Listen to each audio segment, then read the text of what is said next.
మెట్టుకు ఒక వ్యక్తి భక్తి జీవితంలో, అది ఒక భక్తి జీవితం మాత్రమే కాదు, దేవుని వాక్యం నాలుగు గోడల మధ్య భక్తిని నేర్పేది మాత్రమే కాదు, మన కుటుంబ జీవితంలో కానీ వ్యక్తిగత జీవితంలో కానీ ప్రతి రంగంలో ఆయన పిల్లలైన మనం విజయాన్ని సాధించాలి. విజయోత్సవంతో మనం ఊరేగించబడాలంటే ఒక్క 5 సూత్రాలు చెప్తాను. దాన్ని గనక నువ్వు పాటించగలిగితే, నేను పాటించగలిగితే విజయం మన సొంతంగా దేవుడు మారుస్తాడు. ఇంతకీ దేనిలో నుంచి ఈ పాఠం మనం నేర్చుకుందాము అంటే ఒకసారి బైబిల్ చూడండి. మత్తయి సువార్త 6వ అధ్యాయం 26వ వచనం, అలాగే యోబు గ్రంథం 12వ అధ్యాయం 7వ వచనం. నాతో కలిసి అందరూ చెప్పండి. ఆకాశ పక్షులను చూడుడి. కొంచెం పెద్దగా చెప్పండి తల్లి. ఆకాశ పక్షులను చూడుడి. రైట్. యోబు గ్రంథం 12వ అధ్యాయం 7వ వచనం. యోబు గ్రంథం 12వ అధ్యాయం 7వ వచనం. నాతో కలిసి, అయినను మృగములను విచారించుము, అవి నీకు బోధించును. ఆకాశ పక్షులను విచారించుము, అవి నీకు తెలియచేయును. ఇక అందరూ చూడండి. యేసు ప్రభువారు ఏ మాట అన్నారో, యేసు ప్రభువారికి పూర్వం భక్తుడైన యోబు కూడా అదే మాట అంటాడు. ఏమంటారు ఆయన? ఆకాశ పక్షులను చూడుడి, అవి నీకు బోధిస్తాయి. ఆకాశ పక్షులను గూర్చి విచారించు, నీకు అది అద్భుతమైన బోధను తెలియచేస్తాయి అంటారు. ఆకాశంలో ఎగిరే పక్షులను గూర్చి కొంచెం మనసు పెట్టి విచారిస్తే ఆ విచారణలో మన జీవితం విజయ పదంలో సాగిపోవటానికి దేవుడు కృప చూపిస్తాడు. మీరు అనొచ్చు, ఆకాశ పక్షులను గూర్చి విచారించడం ఏంటన్నా, నేను విజయాన్ని సాధించడం ఏంటి? ఆఫ్టర్ ఆల్ ఆకాశంలో ఎగిరే పక్షి నాకు పాఠాన్ని నేర్పుతుందా? చూడండి, ఆల్బర్ట్ ఐన్స్టీన్ ఒక గొప్ప శాస్త్రవేత్త ఎందుకు అయ్యాడు చెప్పండి? ఏం తమ్ముడు ఆగనా కనుక్కొని వచ్చి చెప్తాను అన్నాడు. చూస్తున్నాడు, యాపిల్ చెట్టు కింద ఉన్నాడు, కాయ తెగి కింద పడింది. అసలు కాయ ఎందుకు కిందే పడింది, పైకి ఎందుకు బాగాలేదు? ఓహో, భూమికి గురుత్వాకర్షణ శక్తి ఉందని ఆ చిన్న పండు నేల మీద పడితే దాన్ని చూసి ఒక పాఠం నేర్చుకున్నాడు.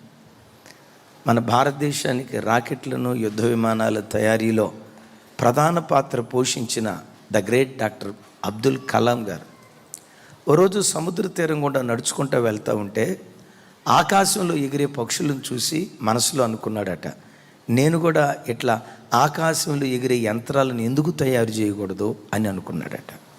ఆ తర్వాత యుద్ధ విమానాలేమి, రాకెట్లేమి, ఆకాశంలో ఎగిరే యంత్రాలను తయారు చేసి ఒక అద్భుతమైన శాస్త్రవేత్తగా మార్చబడ్డాడు. బిడ్డలారా, మన జీవితంలో ప్రతి దాన్ని పరిశీలనగా చూసి దానిలో నుంచి ఒక గొప్ప పాఠం నేర్చుకోవాలి. కొంతమంది కోతివాళ్ళు ఎట్లా ఉంటారంటే, టీచర్ గారు చెప్పాడట, అబ్దుల్ కలాం సముద్ర తీరం గుండా నడుచుకుంటూ వెళ్తూ ఆకాశ పక్షులను చూశాడు, నేను కూడా అట్లాంటి యంత్రం ఎందుకు కనిపెట్టలేదా అని తాను ఆలోచించాడు. మనం కూడా ప్రతి దాన్ని పరిశీలనగా చూసి పాఠం నేర్చుకోవాలి. అలాగే సర్ ఐజాక్ న్యూటన్ ఓ చెట్టు కింద కూర్చున్నాడు, కింద పడిన యాపిల్ పండును చూసి భూమికి గురుత్వాకర్షణ శక్తి ఉందని తెలుసుకున్నాడు. అట్లా ప్రతిదాన్ని మనం పరిశీలనగా చూడాలని క్లాసులో పాఠం నేర్పి ముగింపులో అన్నాడట, పిల్లలు ఈరోజు మీరు విన్న పాఠంలో మీరు ఏం బోధ నేర్చుకున్నారు అన్నాడంట.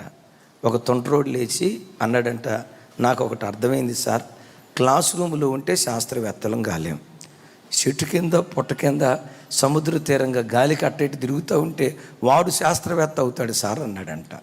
వీడికి అర్థమైంది ఇది. ఆకాశ పక్షులను చూడుడి, అది నీకు బోధిస్తాయి. ఏంటి ఆకాశ పక్షులు మనకు బోధించేది? ఎక్కడో ఆఫ్రికా ఖండంలో పుట్టి పెరిగిన పక్షి ఆంధ్ర ప్రాంతంలో పులికాట్ సరస్సుకు గుంపులు గుంపులుగా వస్తాయి. మీరు అనొచ్చు, పక్షులకు సపరేట్గా విమానాలు ఒకటి ఉన్నట్టున్నాయి, ఆ విమానాలకి హాయిగా ఎగురుకుంటూ ఎగిరేదేమన్నా విమానాల్లో కూర్చున్న తర్వాత హాయిగా వచ్చినాయి అని అనుకోవటానికి వీలు లేదు. మీరు మన తెలుగు రాష్ట్రాల్లో 3 ప్రత్యేకమైన ప్రాంతాలు ఉన్నాయి. నెల్లూరు జిల్లాలో పులికాట్ సరస్సు, ఆంధ్ర ప్రాంతంలో ఇదైతే చెప్తారు కొల్లేటి సరస్సు, శ్రీకాకుళం దగ్గర టెక్కలి, అక్కడ వలస పక్షులు వస్తాయి. నేను ఒకసారి శ్రీకాకుళం వెళ్ళినప్పుడు, అన్నయ్య ఈ ప్రాంతానికి వలస పక్షులు వస్తాయి రండి చూద్దామని గతంలో మన చర్చికి వచ్చి ఆ ప్రాంతంలో ఉంటున్న ఒక సహోదరుడు నన్ను ఆ ప్రాంతానికి తీసుకెళ్ళాడు. ఒక్కొక్క పక్షిని చూస్తే అంటే 2 అడుగులు ఎత్తు, 2.5 అడుగులు ఎత్తు. అవి రెక్కలు అట్లా విప్పితే మన బాత్రూమ్ అంత సైజు ఉంటాయి. అసలు ఆ పక్షులను చూస్తే విచిత్రం అనిపిస్తుంది. అన్న ఎక్కడి నుంచి వచ్చిన ఈ పక్షులు? ఆఫ్రికా నుండి వచ్చినాయన్న. ఎక్కడి నుంచి వచ్చిన ఈ పక్షులు? ఇవి న్యూజిలాండ్కి చెందినవన్నా. అన్న ఈ పక్షులు ఎక్కడి నుంచి వచ్చినాయి? అమెరికాలో అమెజాన్ అడవుల్లో ఉండేటువంటి పక్షులన్నా. ఇంత దూరం ఎట్లా రాగలిగేవి? ఎక్కడ అమెరికా, ఎక్కడ భారతదేశం, ఎక్కడ ఆఫ్రికా ఖండం, ఎక్కడ భారతదేశంలో తెలుగు రాష్ట్రం? ఇన్ని కిలోమీటర్ల దూరం విజయపథం వైపు అవి నడిపించబడటానికి ఆకాశ పక్షులను చూద్దాం. ఒక పాఠాన్ని ఈ దినం మనం నేర్చుకుందాం గాక. చప్పట్లు కొడితే యేసయ్యకు స్తోత్రాలు చెప్దాం. ఆకాశ పక్షులు కొన్ని లక్షల కిలోమీటర్ల లక్ష్య సాధన ఛేదించడానికి ఒక్క పక్షి ఒంటరిగా బయలుదేరదట. ఒక ప్రాంతాన్ని లక్ష్యాన్ని సాధించాలనుకున్నప్పుడు ఒక గుంపుల పక్షులు ఒక చోట సమకూడి, ఇదిగో ఇక్కడ సరస్సులు ఎండిపోతున్నాయి, మనకు ఆహారం దొరకట్లేదు, ఈ ప్రాంతం ప్రస్తుతం రాబోయే వాతావరణం మనకు సరైంది కాదు, పలానా స్థలం మనకు అనుకూలమైంది కదా, అక్కడ సమృద్ధి అయిన ఆహారం మనకు దొరుకుతుంది కదా, సుమారుగా 2000 కిలోమీటర్ల దూరం మనం ప్రయాణమై వెళ్ళాలి, ఒక్కళ్ళగా వెళ్తే మనం వెళ్ళలేం అని ఒక గుంపుగా కూడుకొని మాట్లాడుకుంటాయట. ఎస్, అవి గుంపుగా కూడుకొని మాట్లాడుకున్న తర్వాత ఆకాశంలో ఎగరటం ప్రారంభిస్తాయి. ఆకాశంలో పక్షులు ఎగరటం ఎప్పుడైనా చూసారా? చూశాను. ఎగిరేటప్పుడు ఎట్లా ఎగురుతాయి చెప్పండి? ఈ ఎగరటం అయితే చూసాం కానీ అన్న, ఎట్లా ఎగురుతాయో అంత అబ్జర్వ్ చేయలేదన్నాని ఒకవేళ అంటే ఎప్పుడు చూడండి, ఆకాశంలో ఎగిరే పక్షులు వి షేప్లో ఎగురుతాయి. వి షేప్లో ముందు ఒక పక్షి ఉంటుంది, దాని వెనక ఒక పక్షి, ఈ వైపు ఒక పక్షి, మరలా దీని వెనక ఒక పక్షి, దీని వెనక ఒక పక్షి, ఇట్లా వి షేప్లో ఎగురుతూ ఉంటాయి. అవన్నీ కలిసి ఒక పథకం ప్రకారం ఒక వి షేప్లో ఎగురుతూ వెళ్ళటాన్ని బట్టి 70% ఎనర్జీ సేవ్ అయ్యి లక్ష్య సాధనలో 70% అధికమైన బలంతో అవి ముందుకు సాగిపోతూ ఉంటాయట. సుమారుగా కొన్ని వేల కిలోమీటర్ల దూరం ఇవి సాగిపోయేటప్పుడు ఈ వి షేప్లో ఉండేటప్పుడు ముందు ఒక పక్షి ఉంటుంది కదా, ఆ పక్షి రెక్కల చాపి ఎగురుతూ ఉంటే వెనకున్న పక్షులన్నీ శబ్దాలు చేస్తూ దాన్ని ప్రోత్సహిస్తూ ఉంటాయట. నాయక, సూపర్గా ఎగురుతున్నావు, నీ నాయకత్వంలో పెరగటం దేవుడు మాకు ఇచ్చిన భాగ్యం, అద్భుతంగా ఎగురుతున్నావని క్వక్ క్వక్ క్వక్ అని శబ్దాలు చేస్తూ ఉంటాయట. ఆ శబ్దానికి కొన్ని అర్థం ఏంటంటే ముందు ఎగురుతున్న పక్షిని వెనకొన్నవన్నీ ప్రోత్సహిస్తూ ఉంటాయట. ముందు ఒక పక్షి కొంత దూరం ఎగిరిన తర్వాత ముందున్న దానికి విపరీతమైన గాలి, విపరీతమైన ఒత్తిడి, విపరీతమైనటువంటి ఆ స్ట్రెయిన్ మొదటి దానికే అవుతుంది. వెనుకున్న ఏం చేస్తాయో తెలుసా? ఎంతకాలం నువ్వు మా బరువు అంతా, థ్యాంక్ యూ. పక్షులు ఎగిరే విధానాన్ని చూసే యుద్ధ విమానాలు ఇలా ఎగురుతూ వెళ్తూ ఉంటే 70% ఆఫ్ ఆయిల్ సేవ్ అయినట్లుగా నేటికి చెప్తున్నటువంటి ఒక అద్భుతమైన సత్యం. చప్పట్లు కూడా యేసయ్యకు స్తోత్రాలు చేద్దాం. మనం అనుకున్నాం పక్షులు ఏముంది, వాటి దగ్గర మనం నేర్చుకునే పెద్ద పాఠం ఏముంది అంటారా? ముందు ఒకటి వెళ్తూ ఉంటే వెనకున్నవన్నీ ప్రోత్సహించి వెనకున్నవి వెనకున్న కొన్ని అంటాయట, అయ్యా ఇంతకాలం నువ్వు భరించావు, బాధ్యతలన్నీ, మా బరువంతా, సమస్త ఒత్తిళ్ళు నువ్వు ఎదుర్కొన్నావు, నువ్వు కొంచెం వెనక్కరా, ఆ బరువంతా మేము మోస్తాం, ఆ బరువంతా మేము భరిస్తామని ఇవి కొన్ని ముందుకొచ్చి అలా ముందుకు సాగిపోతూ సాగిపోతూ సాగిపోతూ సాగిపోతూ ఏ స్థలానికి వెళ్ళాలని బయలుదేరాయో ఆ లక్ష్య సాధన ఛేదించేవిగా ఇవి చరిత్రలో మిగిలిపోయాయి. చప్పట్లు కొట్టి యేసయ్యకు స్తోత్రాలు చెప్తాను. బిడ్డలారా చూడండి, ఒక్కొక్కటిగా చెప్తాను. ఇవి అన్ని వేల కిలోమీటర్లు లక్ష్య సాధన ఛేదించడానికి ఒక్కటిగా బయలుదేరలేదు. ఎట్లా బయలుదేరినాయి? జీవితంలో ఎప్పుడైనా నువ్వు విజయాన్ని సాధించాలంటే అది సంఘమే కానీ, కుటుంబమే కానీ, ఒక వ్యక్తే కానీ విజయం సాధించాలంటే విజయం అంతా ఎక్కడ దాగి ఉందో తెలుసా? ఐక్యతలో దాగి ఉంది. ఐక్యతలో దాగి ఉంది. ఏ కుటుంబం ఐక్యంగా ఉంటుందో ఆ కుటుంబం సాధించలేని విజయం అంటూ ఏది ఉండదు. ఏ సంఘంలో విశ్వాసులు ఐక్యంగా ఉంటారో, సేవ చేసే సేవకులు ఏ స్థలాల్లో ఐక్యంగా ఉంటారో, దైవజనులు ఏ ప్రాంతంలో కలిసిమెలిసి ఐక్యంగా పనిచేస్తారో, ఐక్యంగా పనిచేసే చోట సాతాను రాజ్యం కోల్చబడుతుంది. ఒక వ్యక్తి విజయ తీరాలకు చేరటానికి దేవుడు కృప చూపిస్తాడు. గట్టిగా చెప్దాం ఆమెన్. మరోసారి ఆమెన్. ఐక్యత, ఐక్యత, ఐక్యత. ఐక్యతలో ఉన్న బలం అర్థం కావాలంటే మనకు అర్థం కాకపోవచ్చు, సాతానికి అర్థమవుతుంది. యేసయ్య అంటారు పేతురుతో మాట్లాడుతూ, పేతురు, సంఘము ఎదుట పాతాళపు ద్వారాలు నిలవలేవు అంటాడు. నీ ఎదుట పాతాళం నిలవబడొచ్చు పేతురు, యోహాను ఎదుట పాతాళం నిలవబడొచ్చు పేతురు, యాకోబు ఎదుట పాతాళం నిలవబడొచ్చు, కానీ సంఘమంతా కూడుకొని, సంఘం అంటే మట్టి గోడలు కాదు, రాతి గోడలు కాదు, యేసయ్య రక్తముతో కడగబడిన వ్యక్తుల సముదాయమే సంఘం. సంఘము ఎదుట పాతాళపు ద్వారాలు నిలవలేవంటాడు. వాక్యం వింటున్న బిడ్డలారా, సంఘము అంటే ప్రజలంతా కలిసి ప్రభువుని ఆరాధించే చోట, ఐక్యత కలిగిన చోట సాతాను నిలవబడడు. వాడు గడగడగడలాడిపోతూ ఉంటాడు. వాడిని గడగడలాడించే శక్తి ఐక్యతలో ఉందన్న సంగతి వాడు ఎరిగి తల్లి మనసు, కూతురు మనసు కలవకుండా సాతాను చేస్తాడు. తండ్రి మనసు, కొడుకు మనసు కలవకుండా చేస్తాడు. విశ్వాసుల మనసు కలవకుండా సాతాను చేస్తాడు. సేవకుల మనసు కలవకుండా సాతాను చేస్తాడు.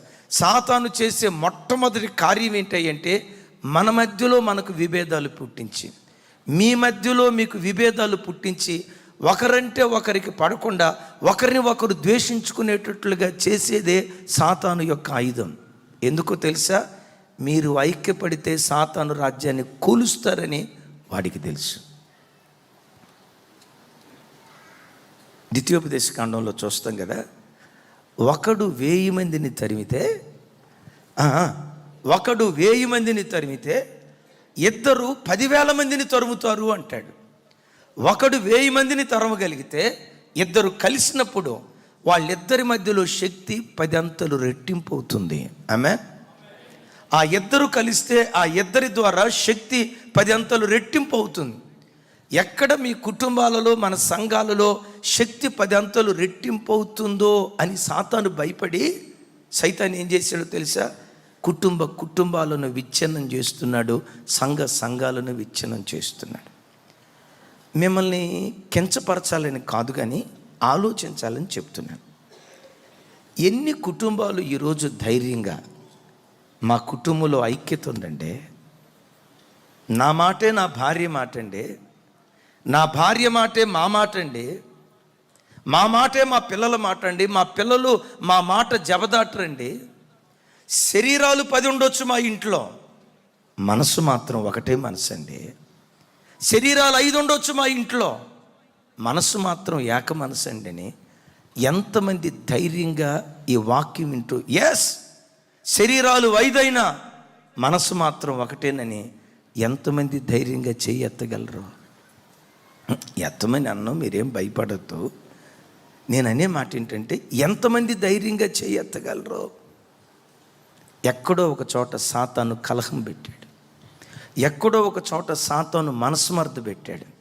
ఓ పక్షులారా, జస్ట్ మీకు అంత బలం లేకపోయినా, అంత సామర్థ్యం లేకపోయినా కొన్ని వేల కిలోమీటర్ల దూరం ప్రయాణమై ఎలా మీరు రాగలుగుతున్నారు? ఇది నీ ఒక్కదాని శక్తి? ఆ పక్షులు చెప్తాయి, ఈ శక్తి అంతా గుంపులో నుంచి ఉద్భవించింది. నా వైపు చూడండి. ఒక వ్యవస్థలో ఐక్యత రావాలంటే ఏం చేయాలి? ఐక్యత ఒక స్థలంలో ఐక్యత రావాలంటే ఎలా మనం బ్రతికితే ఐక్యత కలిగి దేవుని సన్నిధిలో మనం బ్రతకగలుగుతాం? పౌలు గారిని అడిగితే చెప్తాడు. చూడండి, ఎఫెసీయులకు రాసిన పత్రిక 4వ అధ్యాయం మొదటి 3 వచనాలు. ఎఫెసీయులకు రాసిన పత్రిక రైట్, నాతో కలిసి చెప్పండి. కాబట్టి మీరు సమాధానమును బంధకము చేత ఆత్మ కలిగించు ఐక్యతను కాపాడుకొనుట యందు శ్రద్ధ గలవారై ప్రేమతో ఒకరినొకడు సహించుచు మీరు పిలువబడిన పిలుపుకు తగినట్లుగా దీర్ఘశాంతముతో కూడిన సంపూర్ణ వినయముతోనూ సాత్వికముతోనూ నడుచుకొనవలెనని ప్రభువును బట్టి ఖైదీనైన నేను మిమ్మల్ని బతిమాలుకొనుచున్నాను. అందరూ నా వైపు చూడండి. సమాధానమును బంధకం చేత ఆత్మ కలిగించే ఐక్యత. పరిశుద్ధాత్ముడు ఎప్పుడు ఐక్యతే కలుగు చేస్తాడు. పరిశుద్ధాత్ముడు కలిపేవాడే కానీ విడగొట్టేటువంటి వాడు కాదు. అయితే ఆయన కలపాలని ప్రయత్నం చేసేటప్పుడు మనం సహకరించాల్సిన వాళ్ళమై ఉన్నాం. ఇప్పుడు పేషెంట్ ఐసీయూలో ఉన్నాడు. చాలామంది డాక్టర్లు కొన్నిసార్లు ఏమంటారో తెలుసా, మేమెంత అతన్ని బ్రతికించుదామన్న బాడీ చెప్పాలి. బాడీ అంటే డాక్టర్ ఒక పేషెంట్ని బ్రతికించాలంటే బాడీ ఏం చేయాలి? మనందరి డాక్టర్ ఎవరు? మనందరినీ ఐక్యంగా మరల్చేవాడే పరిశుద్ధాత్మ దేవుడు. పరిశుద్ధాత్మ దేవుడు ఒక ఇంటిలో నిజంగా పనిచేస్తే ఆ ఇంటిలో 10 మంది ఉన్న మనసులు మాత్రం ఒకే మనసుగా ఉంటాయి. 1500 మంది ఉన్న మనసు మాత్రం ఒకే మనసుగా ఉంటుంది. ఆత్మదేవుడు ఏ ఇంటిలో పనిచేస్తాడో వాళ్ళు ఐక్యంగా ఉంటారు. దయ్యం ఏ ఇంట్లో పనిచేస్తుందో ఆ ఇంట్లో ఐక్యత ఉండదు, ఆ సంఘంలో ఐక్యత ఉండదు, ఆ పిల్లల మధ్య ఐక్యత ఉండదు, ఆ భార్యాభర్తల మధ్య ఐక్యత ఉండదు, అన్నదమ్ముల మధ్య ఐక్యత ఉండదు.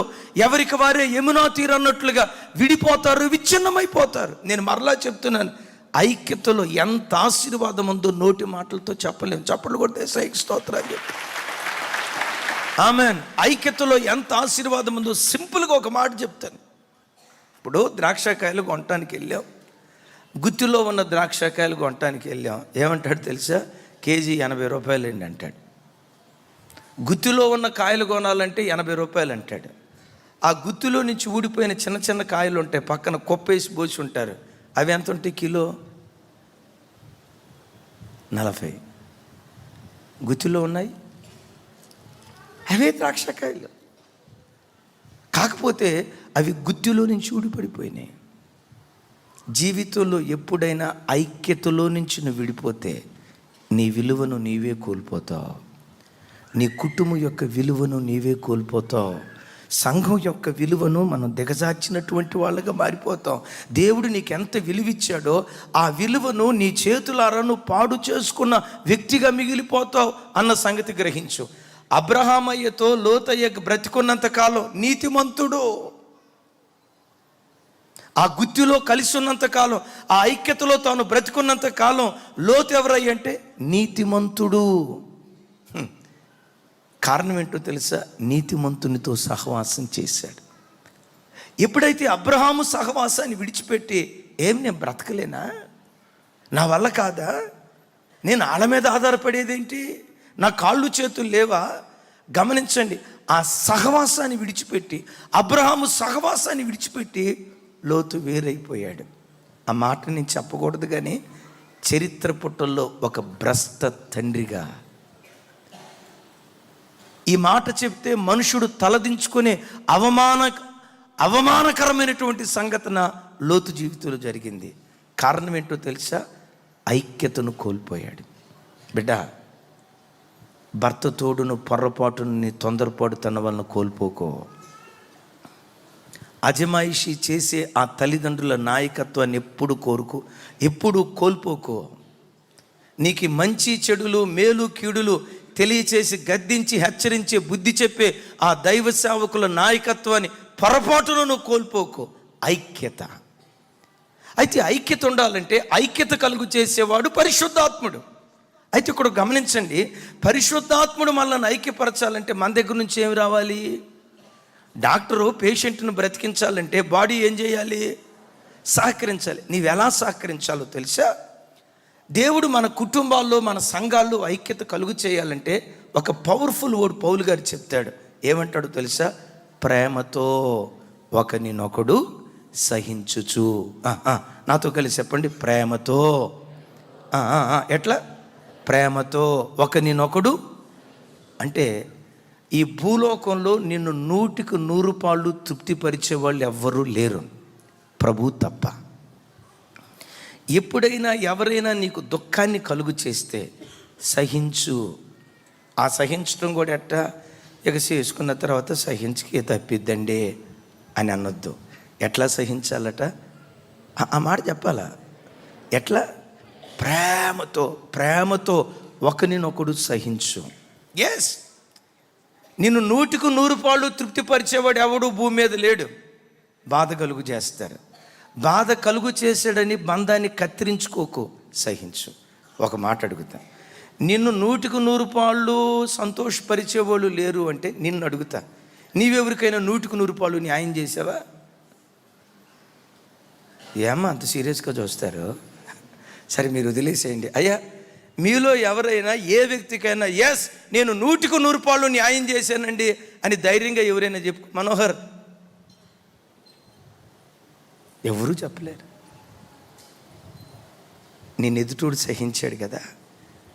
బంధం బలపడాలంటే ఒకరినొకడు ప్రేమతో సహించుకోవాలి.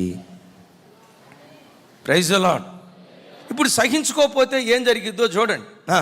ఇప్పుడు కొన్నిసార్లు మనం ఏదో ముఖం ఇట్లా అనబోయే లోపు ఈ గోరు వెళ్ళి కంటికి గుచ్చుకుంటుంది, వేలు వెళ్ళి కంటిలో గుచ్చుకుంటుంది. నా కన్నును గుచ్చేవు కాబట్టి ఆ వేలు అక్కడికి నరికి వేలు బిర్యానీ చేసుకుంటా అని కన్నంటదా? భరిస్తుంది. కొన్నిసార్లు ఆకలితో ఆతురతగా తినేటప్పుడు మనోడు మాంసం తిని కొన్ని నెలలు అయిపోవటాన్ని బట్టి ఆ రోజు సొరకాయ ముక్క దొరికింది, మొత్తానికి నోట్లో వేసాడు, నవిలేటప్పుడు మాంసం ముక్కని కొన్నిసార్లు దవడ కొడతారు, దవడ కొరుకుతాడు. పళ్ళు దవడ కొరికినందుకు, నా చెంపను కొరికినందుకు, దంతాలారా నా చెంపను కొరుకుతారు కదా, ఆగండి మీ పని చెప్తానని ఎవడైనా చెప్పు తీసుకుని దంతాలు రాళ్ళ కొట్టుకున్నవాడు ఉన్నాడా? ఏం నవ్వుకుంటున్నారేంటమ్మా? ఐక్యత ఉండాలంటే ఒకరినొకడు సహించుకుంటూ వెళ్ళాలి. దీర్ఘశాంతముతో కూడుకున్న వినయం, దీర్ఘశాంతముతో కూడుకున్న సాత్వికం, ఇది నువ్వు సంపాదించుకోగలిగితే ఆత్మదేవుడు తన పని తాను చేయటం ప్రారంభిస్తాడు. చప్పట్లు కొడితే సైకు స్తోత్రాలు చెప్దాం. ఆత్మదేవుడు తన పని తాను నువ్వు చేయాల్సింది ఏంటో తెలుసా? ప్రేమతో ఒకరినొకడు సహించుకోవాలి. ఎస్, నీకు 100కు 100 సంతోషాన్ని కలుగు చేసేవాడు భూమి మీద లేడు, దేవుడు తప్ప. ఎవడో నీకు 100కు 100 సంతోషం కలుగు చేయటం కాదు, నీవెవరికైనా 100కు 100 న్యాయం చేసావా? నీ ద్వారా అన్యాయం కలిగిన నిన్ను నువ్వు ప్రేమించుకున్నావే, నిన్ను నీవు సహించుకున్నావే, నిన్ను నీవు భరించుకున్నావే.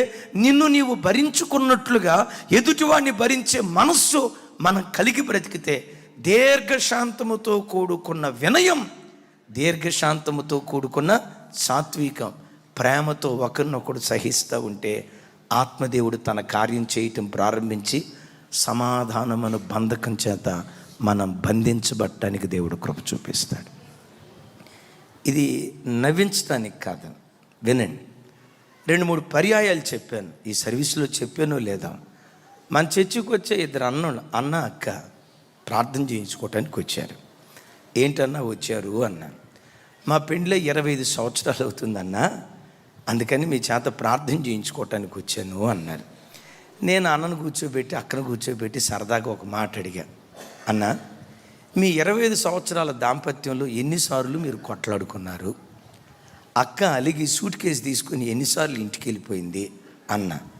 ఆయన నా వైపు నవ్వుతా పక్క నవ్వుతా అంటాడు, దేవుని మహాకృపను బట్టి ఏం చెప్తాడని ఎదురు చూస్తున్నా. ఏం చెప్తాడని చూస్తే, దేవుని మహాకృపను బట్టి మా 25 సంవత్సరాల దాంపత్యంలో ఒక్కసారి కూడా నా భార్య అలిగి వెళ్ళలేదన్నా అన్నాడు. మీరు ఆమెనన్నారు కానీ నేను నమ్మనన్నా. భార్యాభర్తల తర్వాత గిల్లి కజ్జాలు రాకుండా ఉంటాయా? అసమాధానం నేను నమ్మనన్నా అన్న మా దైవజనులు మీకు ఎందుకు అబద్ధం చెప్తానన్నా అన్న. సరే అడిగా, ఒకవేళ ఇదే నిజమైతే మీకు ఎప్పుడు కోపతాపాలు రాలేదా అన్న. కోపతాపాలు రాకుండా ఎట్లుంటాయి అన్న, నాకు అప్పుడప్పుడు కోపం వస్తుంది. ఇక సిస్టర్ సంగతి మీకు తెలుసు కదా, అది అసలే లావు, దానికి బీపీ, కోపం కూడా ఉందా. మరి ఆమె కోపం బీపీ ఉండి ఎట్లా గొడవ పడలేదు, ఎట్లా అలిగిపోలేదు అన్న. నవ్వుతా అంటాడు, ఏమి లేదన్నా, నేను ఎప్పుడైనా కోపంతో ఉండి పొటమని గురుగుతూ ఉంటే గుడ్లు ఉరిమిలు చూస్తూ ఉంటే మా సార్ ఏదో ఈరోజు కాస్త కోపంగా ఉన్నట్టున్నాడని 5-10 నిమిషాల దాకా నాకు కనపడదన్నా. నేనేదన్నా కోపంగా మాట్లాడానా ఇక బట్టలారేయటానికి బాల్కనీ మీదకి వెళ్ళిపోద్దన్నా, లేదంటే కిచెన్లోకి వెళ్ళిపోద్దన్నా. నేను కోపంగా ఉన్నానని తెలిస్తే నా ముందు నిలవబడదన్నా. మన ఇంట్లో అసమాధానం రావటానికి కారణం ఏంటో తెలుసా? ఆయన ఎప్పుడైనా పళ్ళు పట్టమని గురిగితే నువ్వు గుడ్లు ఉరివిరు చూస్తావు. పళ్ళు ఎందుకు తగ్గుతానండి? 10 లక్షల రూపాయలు కట్నం పెట్టి కొన్న సంతలో గేదెను కొన్నట్టు. ఆడది అబల కాదు, ఆడది అబల కాదు సబల అనేసరికండి గోటితో పోయే చిన్న వివాదం నాగమనాయుడికి బ్రహ్మనాయుడు యుద్ధానికి వెళ్ళిపోద్ది. కొంతమంది చూడండి రెచ్చగొడతా ఉంటారు. ఆడు కోపంతో ఉన్నాడని తెలిసినప్పుడే దానికి పెట్రోల్ పోసి, డీజిల్ పోసి, కిరోసిన్ పోసి, అగ్గిపొల్లు వెలిగించి వాటి మధ్యలో ఎండుగట్టేసి బగబగ మండేటట్టు చేస్తారు. ఆ మనిషి ఎప్పుడైనా కోపంతో ఉన్నప్పుడు ప్రేమతో ఒకరినొకడు సహించాలి. ఇది దైవికమైన జ్ఞానం. మాటకు మాట అనేది గొప్పతనం కాదండి. కోపంతో ఒక మాట అంటాం గొప్పతనం కాదు. ఆ మాట నీ నోట రాకుండా నీలో ఉన్న కోపాన్ని చంపుకున్నవాడే పరాక్రమవంతుడు. గట్టిగా చెప్తా మేమే.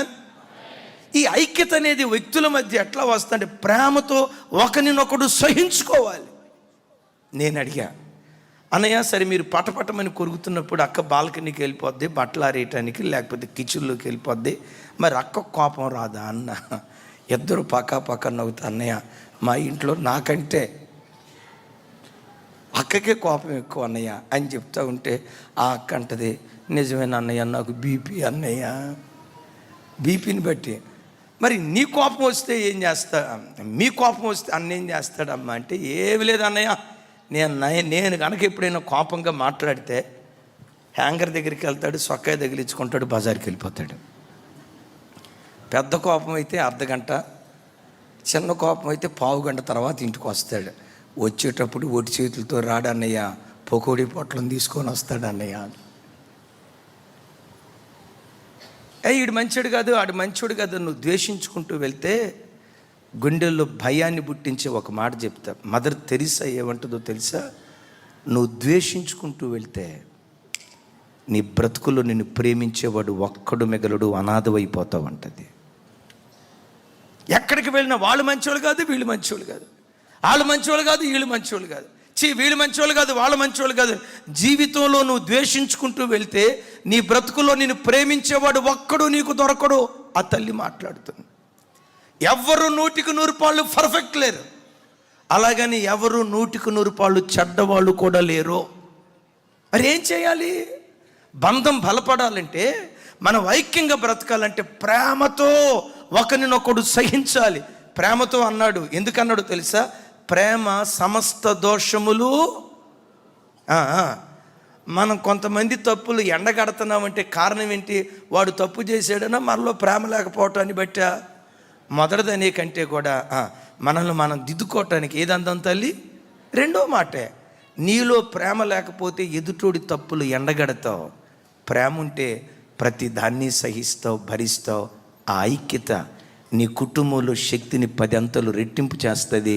గమ్యస్థానం చేరటానికి కావలసిన కృప ఆ ఐక్యత మనకు దయచేయును గాక. అటుగా చప్పట్లు కొడితే యేసయ్యకు స్తోత్రాలు చెప్దాం. చూడండి, ఐక్యత ఐక్యత అంటున్నాం కదా. పౌలు వారు భూలోకాన్ని తలకిందులు చేసే ఒక అద్భుతమైన శక్తిగా మారాడు. ఇది పౌలు వారి ఒక్కడి గొప్పతనము అని అందామా? పౌలుతో పాటు ఉన్న బృందం యొక్క గొప్పతనం కూడా అందామా? చెప్పాలి. పౌలయ్య బృందంలో ఎవరున్నారు? శీల. పౌలయ్య బృందంలో ఎవరున్నారు? తిమోతి గారు. పౌలయ్య బృందంలో ఎవరున్నారు? ఒనేసిము ఉన్నారు. పౌలయ్య బృందంలో ఎవరున్నారు? ఫిలేమోను ఉన్నారు. భక్తి పొంగవులు పౌలు వారి బృందంలో ఉండటాన్ని బట్టి బిడ్డలారా గమనించండి. ఈ విలువైన మాట చెప్పి రెండో మాటకు వెళ్తాను. నువ్వు విజేతగా నిలవబడాలంటే నీ జట్టు సరైనదిగా ఉండాలి. జుట్టు కాదు, బాగా వినండి. నీ జట్టు ఫ్యామిలీలో అందరూ యూదులైతే పరలోకాన్ని భూలోకానికి తీసుకొచ్చే కుటుంబంగా నీ కుటుంబం ఉంటుంది. Praise the lord. క్రికెట్ ఆట ఉందండి, క్రికెట్ ఆట ఉంది. క్రికెట్ జట్టులో 11 మంది ఆటగాళ్ళు ఉంటారు. 11 14 తమ్ముడు 11 మంది. 11 మంది ఆటగాళ్ళు బాగా ఆడారు అనుకోండి, ఇక ఆ జట్టును నిలవరించగలిగిన వాడెవడు? ఆ జట్టులో ఒక్కడే బాగా ఆడి తతిమ వాళ్ళంతా చేతులు ఎత్తేసిన వాళ్ళు అనుకోండి, అది గెలవదు. బిడ్డలారా, నీ కుటుంబం ఒక జట్టు. చేయి కలపండి, సాతానుతో పోరాడండి. వాడు ఓడిపోవాలి, మన కుటుంబాలు గెలవాలి. Praise the lord. రెండో మాట చెప్తాను. సంఘం చేయి కలపాలి. దైవజనులు దైవ సేవకురాళ్ళు దైవ సేవకులు విశ్వాసులు చేయి కలిపితే సాతాను రాజ్యం యేసు నామములో గడగడలాడునగాక. Number 1 unity. Number 2 planning. ఆమేన్. ఇప్పుడు ఇవన్నీ ఐక్యంగా మాట్లాడుకొని ఎగిరేటప్పుడు ఏం చేస్తాయో తెలుసా? ఒక పథకం ప్రకారం అవి ఎగరటం ప్రారంభిస్తాయి. V shape. చెప్పండి, ఏ షేప్? చెప్పాలి. ఏ షేప్? వి షేప్లో ఎగురుతాయి. ముందు ఒకటి ఉంటే ఆ తర్వాత 2 తమ్ముడు ఇంకోసారి చూపించు. ఆ తర్వాత 2, ఒకదాని వెనక ఒకటి. చూడండి, ఒకదాని వెంట ఒకటి. గమనించండి, ఒక ప్రణాళికాబద్ధంగా అవి సాగిపోతూ ఉంటాయి. అయిలరా, నీ జీవితంలో బ్రతుకులో ఏదైనా నువ్వు సాధించాలంటే ప్రతి దానికి ఒక ప్లాన్ ఉండాలి. డబ్బు సంపాదించిన డబ్బును ఎట్లా ఖర్చు పెట్టాలో ఒక ప్లాన్ ఉండాలి. చదువుకుంటున్నావు, దేవుడు నీకు ఇచ్చిన విలువైన సమయాన్ని ఎట్లా విభజించాలో, సమయాన్ని వినియోగించే విషయంలో ఒక ప్లాన్ ఉండాలి. క్రైస్తవుడు ఎప్పుడూ కూడా గుడ్డెత్తెళ్ళి చేలో పడ్డట్టుగా ఆ క్షణానప్పుడుకి ఏది అనిపిస్తే అది చేసేద్దాంలే అన్నట్లుగా గుడ్డెత్తెళ్ళి చేలో పడ్డట్లుగా ఏ వ్యక్తి ఉండకూడదు. వ్యూహం ప్రణాళికాబద్ధంగా మనం సాగిపోవాలి. క్రైస్తవుడికి వ్యూహం ఉండాలా? ఎస్, వ్యూహం ఉండాలి. క్రైస్తవుడికి ప్రణాళిక ఉండాలా? 100కి 100 పాళ్ళు ఆ ప్రణాళిక ఉండాలి. లేచే విషయంలో సమయబద్ధత. ఎన్నింటికి లేవాలి, లేవటంతో ఎన్ని గంటలు దేవుని సన్నిధిలో ప్రార్థన చేయాలి, ఏ సమయాన్ని ఎలా దేనికి వినియోగించాలి, ఆ ప్రణాళికాబద్ధంగా ఒక వ్యక్తి సాగిపోతూ ఉంటే ఆ ప్రణాళికాబద్ధతతో కూడుకున్నటువంటి నీ జీవితమే విజయ పదంలో సాగటానికి దేవుడు కృప చూపించును కాక. ఇంకోసారి జీవితం గట్టిగా ఆమేన్. ఏమండి, ప్రణాళిక అవసరమా? ఎస్. బైబిల్లో ఇంకెక్కడైనా రాసింది? చాలా చోట్ల రాసింది. పరమగీతాల్లో యేసుక్రీస్తు తాను వివాహం ఆడబోయే పెండ్లి భార్యను గూర్చి మాట్లాడుతూ ఏమంటాడంటే, నా వైపు చూస్తూ వినండి. సంధ్యారాగము చూపట్టుచు చంద్రబింబమంత అందము గలదై, సూర్యుని ఎంత స్వచ్ఛతయు కళలను గలదై, వ్యూహిత సైన్య సమభేకర రూపిణియగు ఈమె ఎవరు అంటాడు. వ్యూహిత సైన్య. వ్యూహం అంటే చెప్పాలి. వ్యూహం అంటే నథింగ్ బట్ ప్లాన్. ఒక వ్యూహం ఉండాలి తండ్రిగా. పెళ్లి చేసుకుంటే సరిపోదు. నా వైపు చూడండి. పిల్లల్ని కన్నంత మాత్రాన్ని సరిపోదు. ఆ భార్యను పోషించే భర్తగా నువ్వు బ్రతకటానికి ఒక వ్యూహం. బాబు, మీ తండ్రి మీ కొరకు ఏమి సంపాదించాడు అని మీ పిల్లల్ని ఎవరైనా అడిగితే, మా నాన్న ప్రణాళికాబద్ధంగా దేవునికి చేయాల్సింది దేవునికి చేసేవాడు, కుటుంబానికి చేయాల్సింది కుటుంబానికి చేసేవాడు. రూపాయి రూపాయి దాచిపెట్టి మా తండ్రి మా కొరకు ఇంత సమకూర్చాడు అని నీ పిల్లలు అతిశయంగా చెప్పుకునేటట్లుగా ఒక ప్రణాళికాబద్ధంగా నీ కష్టార్జితాన్ని జాగ్రత్తగా నువ్వు వినియోగించుకోవాలి. ఎస్, ఆ తండ్రి రూపాయి రూపాయి పోగేసి తాను కడుపు మార్చుకొని నిన్ను కార్పొరేట్ స్కూల్లో చదివించాడు, కార్పొరేట్ కాలేజీలో జాయిన్ చేశాడు. ఆ తండ్రి నీకు ఇచ్చిన అవకాశాలను నువ్వు వాడుకొని ఎగబాకేటువంటి వాడిగా ఉండాలి.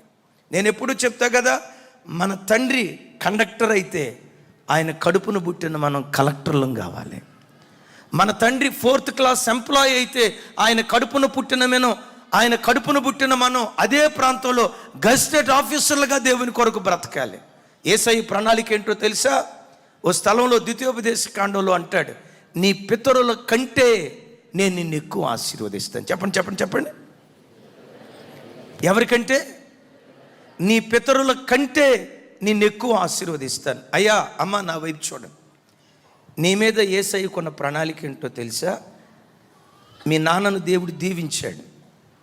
మీ నాన్నను దీవించినట్లుగా నేను దీవించాలనుకోట్లా, మించిన దీవెన నీ తల మీద కుమ్మరించాలని నా దేవుడు ఆశపడుతున్నాడు. మన అమ్మను దీవించాడు, వాళ్ళను ఒక మంచి స్థితిలో దేవుడు నిలవబెట్టాడు. ఆ రోజుల్లో తతిమా కుటుంబాలతో పోలిస్తే మన కుటుంబాలు చాలా చాలా చాలా ప్రభువును పట్టుకున్న కారణాన ఒక మెరుగైన స్థితిలో మనం బ్రతికామంటారా లేదంటారా? బ్రతికాం. అయితే నీకున్న ఆలోచన ఏంటో తెలుసా? నా తండ్రి మాకు ఏ మెరుగైన ప్రామాణికాలు దయచేశాడో నా పిల్లలకు అంతకంటే మంచి స్థితి నేను అనుగ్రహించాలి. అది ఇవ్వాలంటే ప్రతిదీ చదువుకునేటప్పుడు ప్లాన్, వ్యూహం. వ్యాపారం చేసేటప్పుడు ప్లాన్, వ్యూహం. కష్టార్జితాన్ని ఖర్చు పెట్టే విషయంలో వ్యూహం.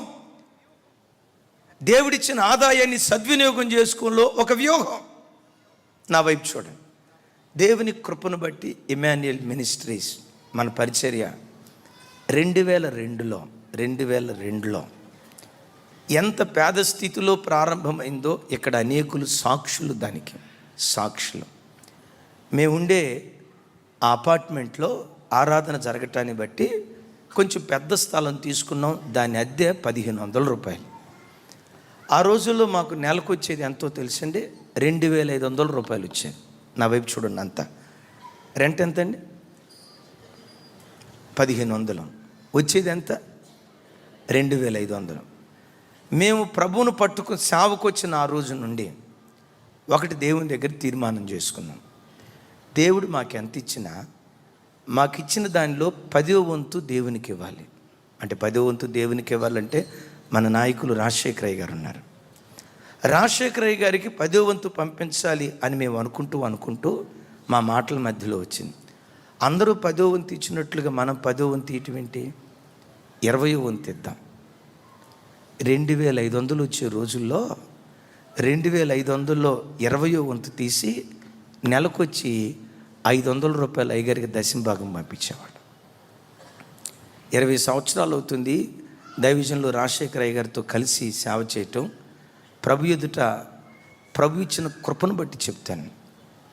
మా కడుపు మార్చుకున్న దినాలు మా బ్రతుకులో ఉన్నాయేమో, కానీ దశాంశం దేవునికి ఇవ్వకుండా దశాంశాన్ని దొంగిలించిన అనుభవం మా బ్రతుకులో ఒక్కటి కూడా లేదని ధైర్యంగా దేవుని కృపను బట్టి సంతోషంగా ఈ మాట నేను చెప్పగలను. ఈ 2500లో 500 రూపాయలు దశంభాగం తీసేసి 1500 రూపాయలు ఇంటి అద్దె పోయిన తర్వాత మిగిలేది ఎంత అమ్మ చెప్పాలి? మిగిలేది ఎంత? 500. నెలంతా 500 రూపాయలతో ఒబ్బిడిగా బ్రతికేవాళ్ళం. నాకు ఒక చోటకెళ్ళి, అయ్యా సరిపోవట్లేదు, 1000 రూపాయలు అప్పు ఇవ్వండి అయ్యా అని నా 20 సంవత్సరాల సేవా జీవితంలో మా పోషణకు తక్కువైందని ఎవరి దగ్గర నేను నోరు తెరిచి చెప్పినట్లుగా దేవుని కృపను బట్టి పాతోళ్ళు ఇక్కడ నిలబడి ఉన్నారు, కొంతమంది కూర్చొని ఉన్నారు. 20 సంవత్సరాల్లో మాకు ఈరోజు రేషన్ లేదని కానీ, మాకు బియ్యం లేదని కానీ, ఈరోజు తినలేదని కానీ, ఏ ఇంటికి వచ్చి మా ఆకలి బాధలు చెప్పినట్లుగా నాకు తెలియదు. ఒకవేళ మీలో ఎవరికైనా చెప్పున్నట్టుగా ఉంటే చేతులు ఎత్తని చూద్దాం. లేదు. సరే, నేను కూడా ఇటే చూస్తా. ఎవరు లేరు. ఆ 500లోనే విచిత్రం తెలుసా, ప్రతి ఆదివారం నాన్ వెజ్తోనే ముగించేవాళ్ళం. ఈ ఆదివారం చికెన్ తెచ్చుకోలేదు అనుకోవటానికి వీల్లేదు. ఎందుకంటే క్రైస్తవులుగా మన జీవితంలో ఆదివారం నాన్ వెజ్తో ముగిస్తేనే ఆదివారం కాస్త ఆదివారం లాగా ఉంటుంది. ఆ ఆదివారం కాస్త ముక్క తగలలేదనుకోండి, ఇక మనకు సొక్కలు చూడటం ప్రారంభమైపోద్ది. ఆదివారం నాన్ వెజ్తో ముగిస్తే ఇక ఫుల్ఫిల్మెంట్ అయినట్టు ఉంటుంది. అద్భుతం. ఆ రోజుల్లో కూడా ప్రతి ఆదివారం చికెన్ తెచ్చుకొని 3 పూటలు తినేవాళ్ళం.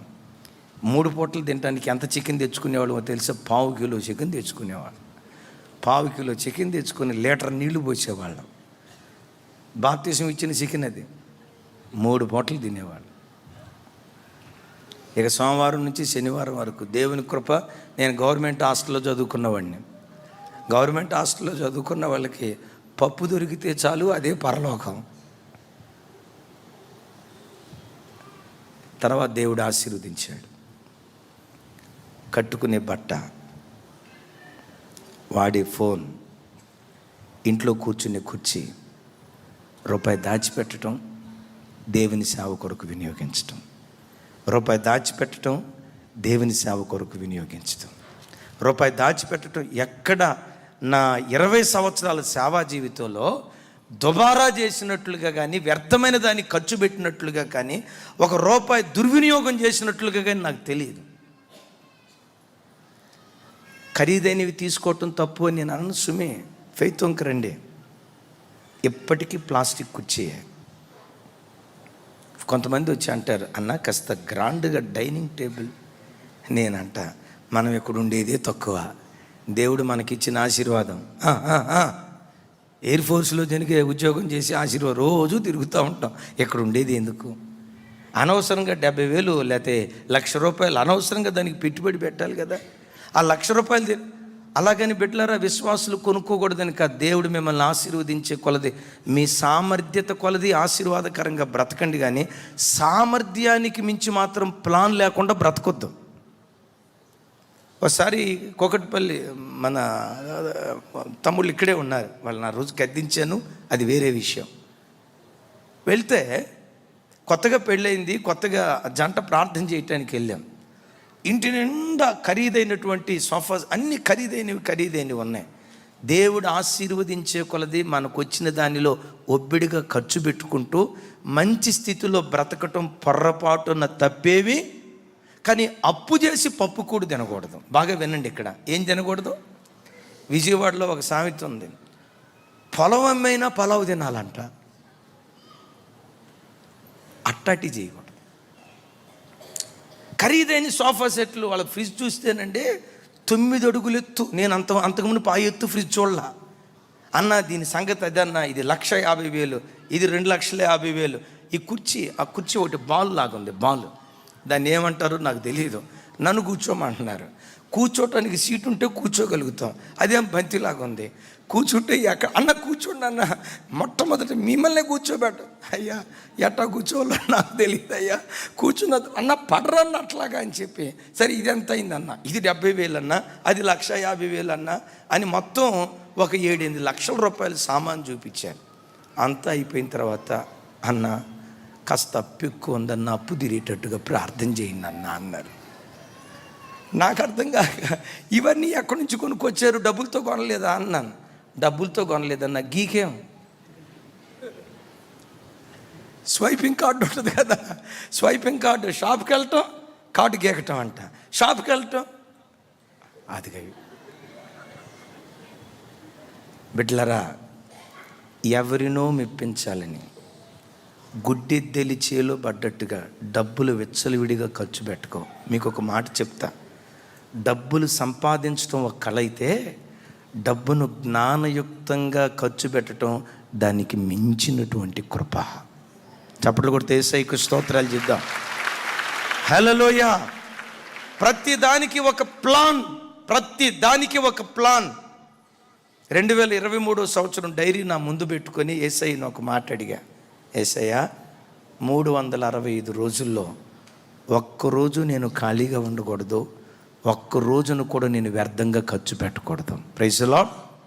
చెప్దాం, ప్రైజ్ ది లార్డ్. జీవితంలో విజయాన్ని సాధించాలంటే మొదట ఐక్యత ఉండాలి, రెండవది ప్లానింగ్ ఉండాలి, మూడవది అనుసరించేవారిగా లేక వెంబడించేవారిగా ఉండాలి. చూడండి, ఈ పక్షులన్నీ ఎలా ఎగురుతాయని చెప్పాను? వి షేప్లో ఎగురుతాయి. ముందు ఎన్ని పక్షులు ఉంటాయి? ఫ్రంట్. నాయకురాలు ఒకటే ఉంటుంది, నాయకుడు ఒక్కడే ఉంటాడు. తతిమ వెనకున్నాయని ఏం చేయాలి చెప్పాలి? ఆ నాయకుడిని వెంబడించుకుంటూ వెళ్ళిపోవాలి, ఆ నాయకుడిని వెంబడించుకుంటూ వెళ్ళిపోవాలి. వెనకున్న పక్షులు దాని వెనక మేము నడవటం ఏంటి? ఎగిరేది మేము, శక్తి కూడగట్టుకునేది మేము, ప్రయాసపడేది మేము, దాని వెనక మేము పోవటం ఏంటి అని అనుకో. ఎగిరే సామర్థ్యం ఉన్నా, ఎగరగలిగే శక్తి వాటికున్నా ఆ నాయకుడిని వెంబడించుకుంటూ వెళ్ళిపోతాయి. ఒకవేళ ఏదైనా ఆ నాయకత్వాన్ని విడిచిపెట్టి గుంపులో నుంచి బయటకు వస్తేనట, మీరు కావాలంటే దాన్ని సెర్చ్ చేయండి, నెట్లో మీకు కావలసినంత ఇన్ఫర్మేషన్ ఉంటుంది. ఆ గుంపులో నుంచి దాని వెనక నేను నడిచేది ఏంటని నాయకత్వంలో నుంచి అది బయటకు వస్తేనట, ఆ పక్షి ఎక్కడికి వెళ్ళిద్దో, దాని జీవితం ఏమైపోద్దో, ఇక అంతులేని ఒక ముగింపుతో దాని జీవితం ముగించబడిద్దట. దేవుని బిడ్డలారా చూడండి, వెనకున్న పక్షులని ఆ నాయక పక్షిని వెంబడించినట్లుగా, ఎస్, ఒక ఇల్లు ఉంది, ఇంటికి హెడ్ ఆఫ్ ద ఫ్యామిలీ ఒకళ్ళు ఉంటారు. Praise the lord. కొంచెం గట్టిగా praise the lord. Head of the police station ఉంది, పోలీస్ స్టేషన్ కూడా హెడ్ ఆఫ్ ద స్టేషన్ ఉంటారు. ఓ కంపెనీ ఉంటుంది, ఆ కంపెనీకి హెడ్ ఆఫ్ ద కంపెనీ ఉంటారు. ప్రతి దానికి ఒక తల, ప్రతి దానికి ఒక పెద్దవాడు ఉంటాడు. ఎప్పుడు ఏం చేయాలో తెలుసా? ఆ పెద్ద తలను మనం వెంబడించేటువంటి వారిగా ఉండాలి. ఈరోజు కుటుంబాలు కానీ, సంఘాలు కానీ, సంసారాలు కానీ విచ్ఛిన్నమైపోవటానికి కారణం ఏంటో తెలుసా? నాకు నేనే నాయకుడిని, నాకు నేనే రాజుని, నాకు నేనే మంత్రిని, నా జీవితంలో అన్నీ నేనే అని చెప్పి తాను స్వతంత్ర ప్రతిపత్తి కలిగి ఒక నాయకత్వానికి లోబడకుండా స్వయపు ఆత్మ మనుషులను ఏలుబడి చేయటాన్ని బట్టి అనేకులు భక్తి జీవితంలో ఓడిపోతున్నారు. దేవుని బిడ్డలారా గమనించండి, ఎప్పుడు ఒక వ్యవస్థ నడవాలంటే గమనించండి, ఆ నాయకుడిని మనం వెంబడించేటువంటి వారిగా ఉండాలి. బాగా చూడండి, మన ఆధ్యాత్మిక జీవితంలో మనందరికీ నాయకుడు ఎవరయ్య అంటే మన ఆరాధ్య దైవం యేసుక్రీస్తు ప్రభువారు.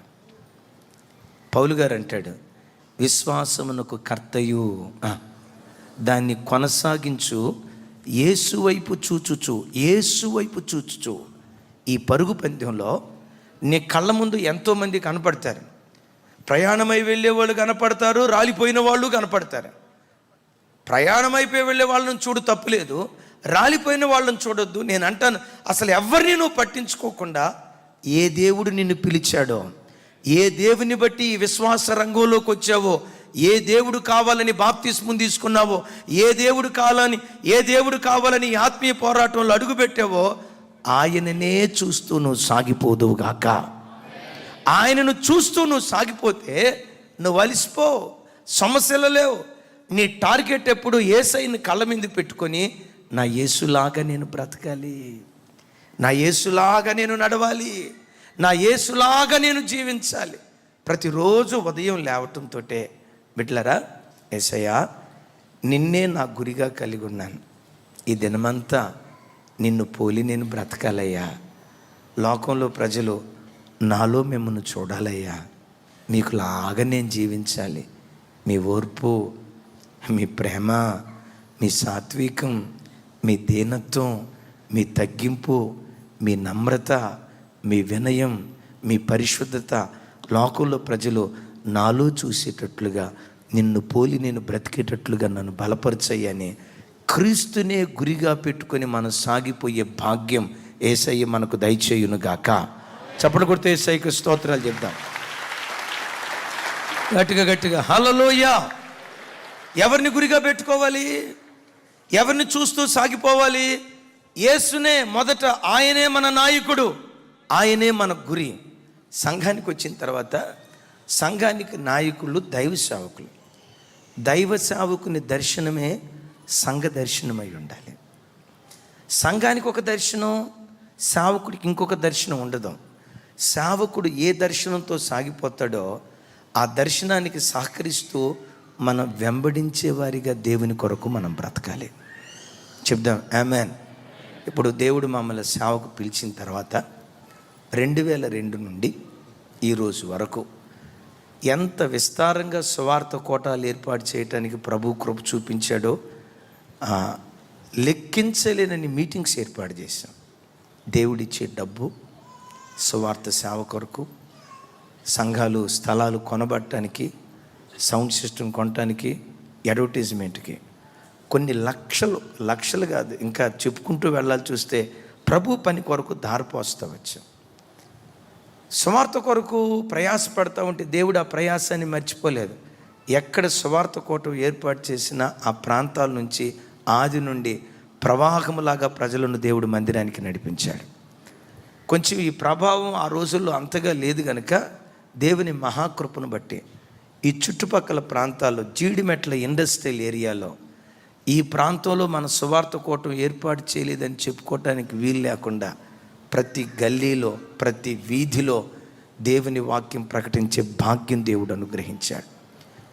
దేవుడు మమ్మల్ని పిలిచింది ఈ దర్శనం కొరకే. ఆత్మలను సంపాదించాలి, దేవుని వాక్యం అనేక చోట్ల ప్రకటించాలి, నరకాగ్నిలో నుంచి ప్రజలను విడిపించాలి. మమ్మల్ని వెంబడించే మీరున్నారు చూసారా, మీరు వెనకుండి చేయాల్సిన ప్రార్థన చేయండి. అందించాల్సిన ఆర్థిక సహకారం అందించండి. ఒకవేళ ఆర్థిక సహకారం అందించే సామర్థ్యత లేకపోతే ప్రార్థన చేయండి చాలు. అవకాశం వచ్చినప్పుడల్లా కుటుంబాలుగా కూడి వచ్చి ఆ స్థలంలో పరిచర్య చేయండి. ఇలా కలిసికట్టుగా దేవుని పని చేస్తూ ఉంటే దేవుని రాజ్య విస్తరణ జరగటానికి దేవుడు కృప చూపించును గాక. గట్టిగా చెప్తాం ఆమేన్ ఆమేన్. వెనకుండి మనం సహకరించుకునేటువంటి వారిగా ఉండాలి. నాయకుడి గురేదో వెంబడించే వారి గురి అదే అయి ఉండాలి. సేవకుడి గురేదో సంఘ విశ్వాసుల గురి కూడా అదే అయి ఉండాలి. ఎప్పుడు సంఘము నాయకుడిని వెంబడించేటట్లుగా ఉండాలి. అందుకు దేవునికి మహిమ కలుగును గాక. సహజంగా కాపరి వేటుకుంటాడు చెప్పండి? గొర్రెలకు ఉంటాడు. తోడేలకు కాపరి ఉంటాడా? కొంచెం గట్టిగా. తోడేలకు కాపరి ఉంటాడా? ఉండడం. గొర్రెలకు మాత్రం కాపరి ఉంటాడు. గొర్రెలు బలం కలిగినవా, తోడేలు బలం కలిగినవా చెప్పాలి. తోడేళ్ళు చాలా బలం కలిగినవి, మేకలను చేల్చగలిగినవి. విచిత్రం ఏంటో తెలుసా? అంత బలం కలిగినటువంటి తోడేళ్ళు అంతరించిపోతున్నాయి. గొర్రెల మంద మాత్రం విస్తరిస్తూ వెళ్తూ ఉంది. కారణం ఏంటో తెలుసా?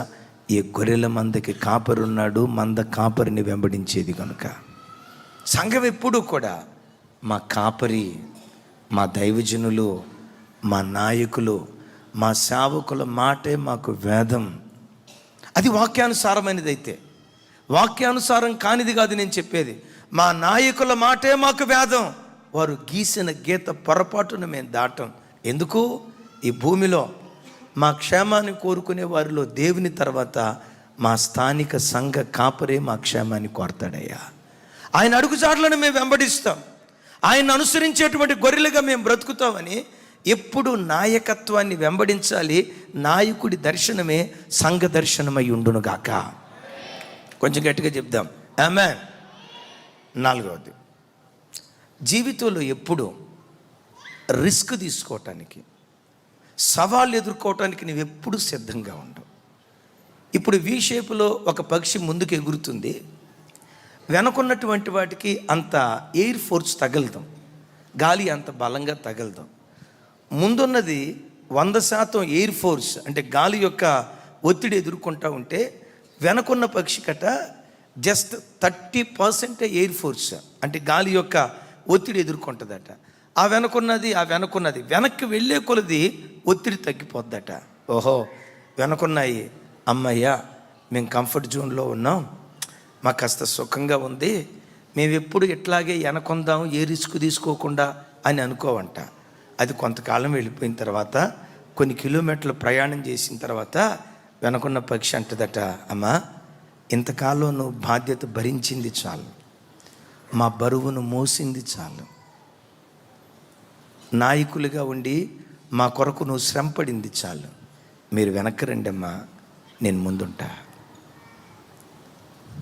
అది ఒత్తిడిని తట్టుకొని పోరాటాలకు, సవాళ్ళకు అది సిద్ధపడుతూ ఉంటుంది. బిడ్డలారా, నా వైపు చూడండి. ఆకాశ పక్షులను చూసి నేర్చుకోవాలి. నేను కన్న తల్లి తండ్రి 25 సంవత్సరాలు నిన్ను పెంచి పెద్ద చేశారు.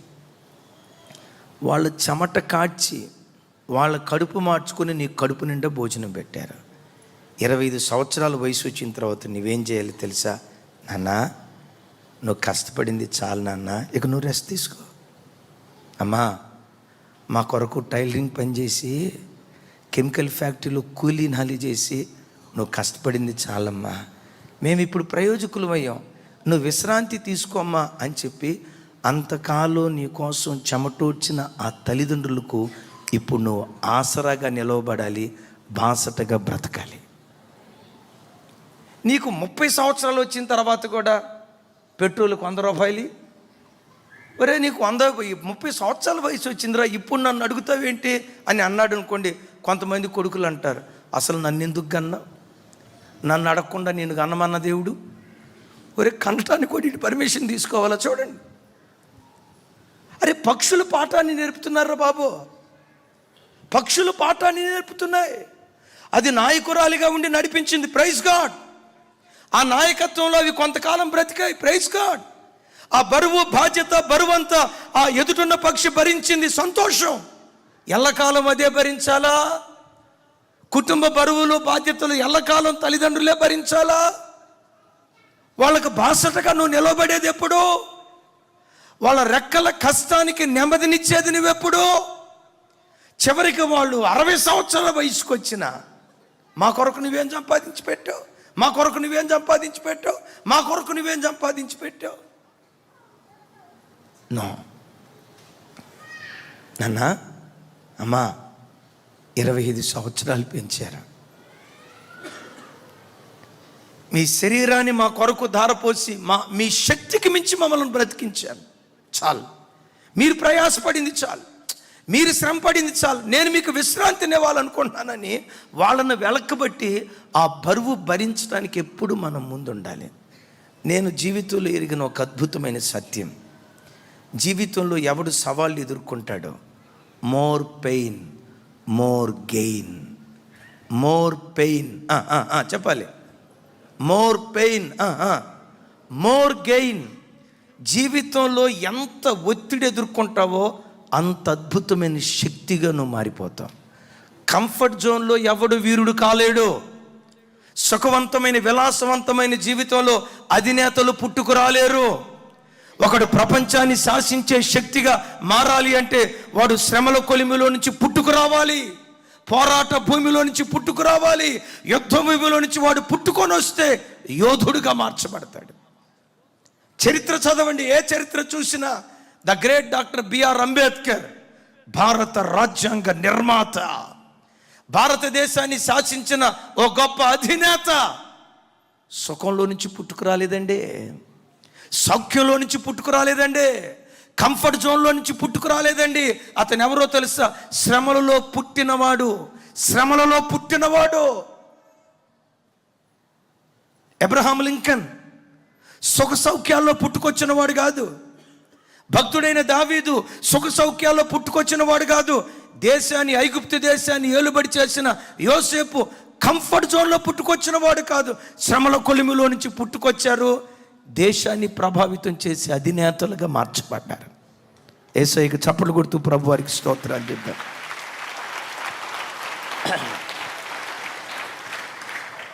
మరలా చెప్తాను, మోర్ పెయిన్ మోర్ పెయిన్ నేను అడుగుతాను, నా వైపు చూడండి.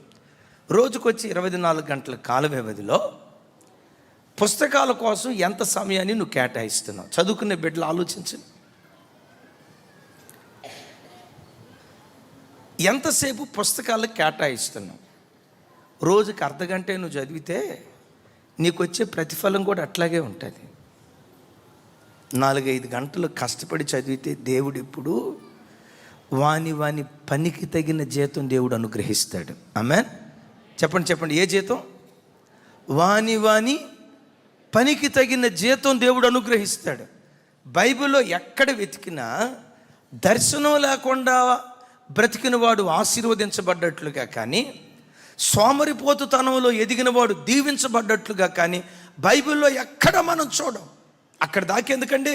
మన రక్షకుడైన యేసుక్రీస్తు వారు కంఫర్ట్ జోన్లో పుట్టాడా, శ్రమల్లో పుట్టాడా? యేసయ్య పుట్టేటప్పుడు ఆ తల్లి పురిటి నొప్పులతో బాధపడుతున్నప్పుడు గమనించండి, బహిరంగ ప్రదేశంలో ఆడబిడ్డ కదా, ప్రసవవేదన వస్తుంది. బహిరంగ ప్రదేశంలో ప్రసవిద్దాము అంటే ఆ సిగ్గు, అవమానం. పురిటి నొప్పులు ఎందుకు వస్తాయో తల్లులారా తెలుసు కదా. గర్భంలో ఉన్న శిశువు బయటకు రావాల్సిన గడి వచ్చినప్పుడు ఆ బిడ్డ ఎదిగి ఊపిరాడినప్పుడు ఆ బిడ్డ లోపల నుండి కొట్టుకుంటాడు. నేను అనుకుంటా, యేసయ్య గర్భంలో ఉన్నప్పుడే శ్రమలు అనుభవించాడు. తల్లి పురిటి నొప్పులు అనుభవించింది అనేది ఎంత వాస్తవమో, గర్భంలో ఉన్న యేసయ్య శ్రమల్లో నుంచి పుట్టుకొచ్చాడు, శ్రమల్లో నుంచి పెరిగాడు, శ్రమలతోనే ఆయన జీవితం ముగించబడింది. ఆ శ్రమలే మహిమ కలిగిన రారాజుగా ఆయనను మార్చాయి. కంఫర్ట్ జోన్కి అలవాటు పడుకో. తెల్లవారుజాము 7-8 దాకా పండుకునే ఆ జీవితానికి అలవాటు పడుకో.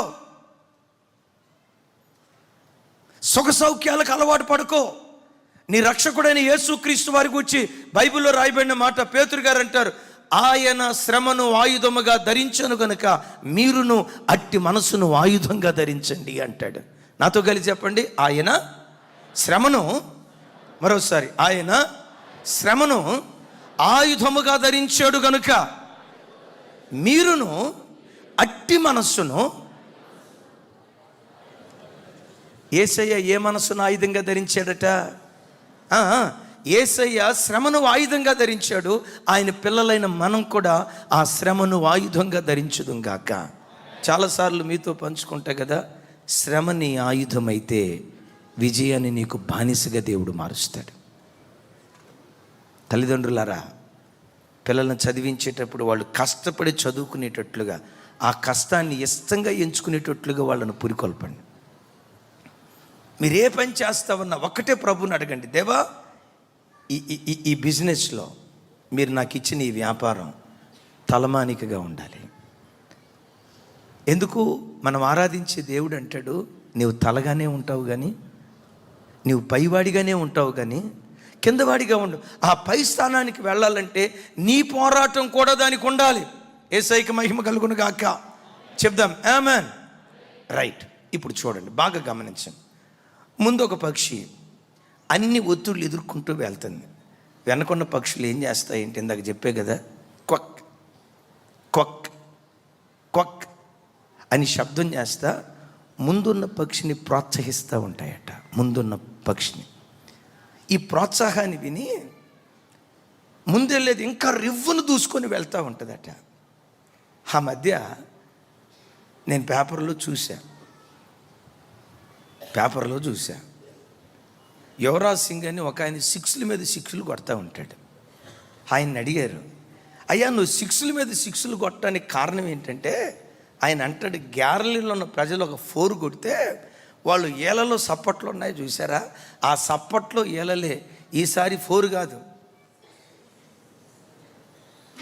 ఎప్పుడు నీ పిల్లలు క్వార్టర్లీలోనో లేకపోతే యూనిట్ టెస్ట్లోనో, డాడీ 75 మార్కులు వచ్చినాయి డాడీ నాకు అని అంటంతో వెంటనే, నాన్న 75 వచ్చినాయా? నువ్వు అంతగా చదువుకోపోయినా 75 వచ్చినాయి అంటే ఇంకొంచెం కష్టపడి చదివితే 95 వస్తాయిరా, ఇంకొంచెం కష్టపడి చదివితే 95 వస్తాయిరా అని చెప్పు, ప్రోత్సహించు. రైట్. వాడు కొంచెం కష్టపడి చదివాడు, ఈసారి 90 వచ్చినాయి. అప్పుడు నువ్వు అనాలా, కొంచెం కష్టపడి చదివితేనే 90 వచ్చినాయి అంటే ఇంకొంచెం కష్టపడితే ఐన్స్టీన్కి అన్నమైపోతావురా, నువ్వు మామూలోడు కాదురా అని అను. ఆ ప్రోత్సాహం. ఆ మధ్య ఒక మాట చెప్పాను, కూరకు తాలింపు మనిషికి పొగడతా అంత అవసరం. ఎవరా మనిషి?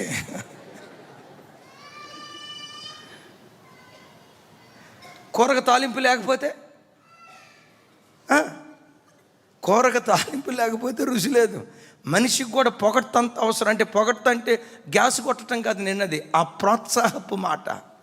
కొంతమంది తల్లిదండ్రులు ఏం చేస్తారు తెలుసా, 75 వచ్చినాయి డాడీ, 75 వచ్చినాయి అంటంతోటే, నేను అనుకున్నా ముందే నీకు ఎందుకు వస్తాయిరా మార్కులు, చదివి సస్తేగా నా కడుపును చెడబుట్టావు, నీలాంటి పుట్టటం చెడబుట్టావు. వాడేమి చెడబుట్టలా, కరెక్ట్గానే పుట్టాడు. ఈ కృంగతీసే మాట ఉందే, వాడిని చేతగాని వాడిగా మారుస్తుంది, వాడిని బలహీనుడిగా మారుస్తుంది, వాడు ఎందుకు పనికిరాని వాడిగా మారుస్తుంది. నువ్వు పదే పదే దద్దమ్మాను చేతగానోడు ఇక వాడు ఫిక్స్ అయిపోతాడు. మనం చేతగానోళ్ళం అనొద్దు. ప్రోత్సహించు పిల్లల్ని, పురికొల్పు పిల్లల్ని. ఆ ప్రోత్సాహపు మాట నీ పిల్లలకు ఒక ఇంధనం.